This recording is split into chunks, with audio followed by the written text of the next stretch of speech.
Can you hear the question in the back there? Getting HD, Okay, I'll give it to getting you. HD level quality. Would this film receive more fanfare and attention and publicity and have a wider opening and a better reception now?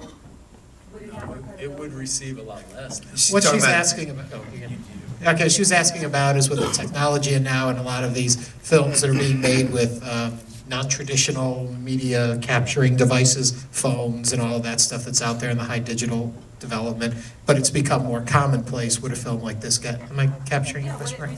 Would it get better attention, more attention? I think it'd be less. It's harder and harder to get, the easier it gets to make a movie, you know, physically the harder it is to have it distributed in any kind of significant way.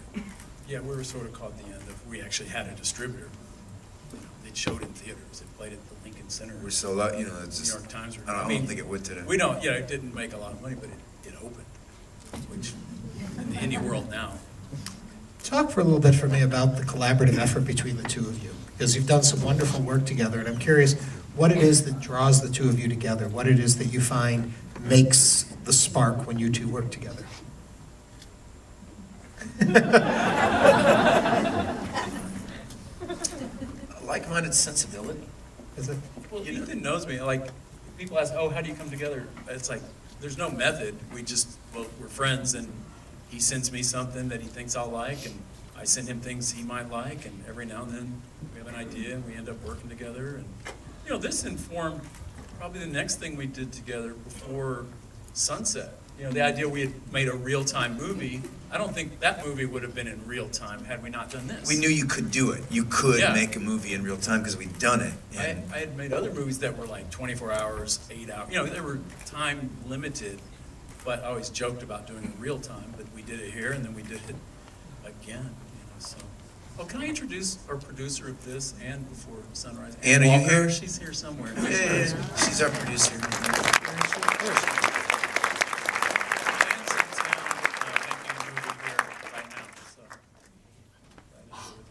Now there is talk of, and I don't know if you gentlemen want to talk about it or not, but a project that's been ongoing for quite a while with you. And I've heard varying things. I've heard you don't like talking about it right now because you're still working on it, but it is quite fascinating. Are you going to share a little with us about it? What are you talking about? I'm talking about the one over the years of a child's life. Oh, do you want to talk about that? Feels like we're in the movie now. What do you mean? What? What movie? What are they talking about? What? No, I mean, it's on IMDb. I tried to get them to take it off. They wouldn't, so I get asked about it all the time. But yeah, it's this long-term project. We started around this time, the next year. Started shooting in 02. Yeah. And I just wanted to make a film about childhood and couldn't figure out what part of childhood, you know, so I thought, oh, let's make it about growing up. It was just an idea I had. And then had this idea to do it over a long period of time. And I asked Ethan to be the dad.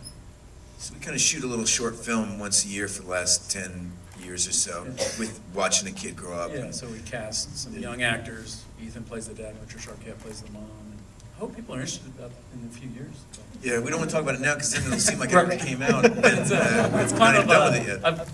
I finally, a few years ago, I was reading about some long studies, you know, academic, scientific studies, and the word is, for the film is a longitudinal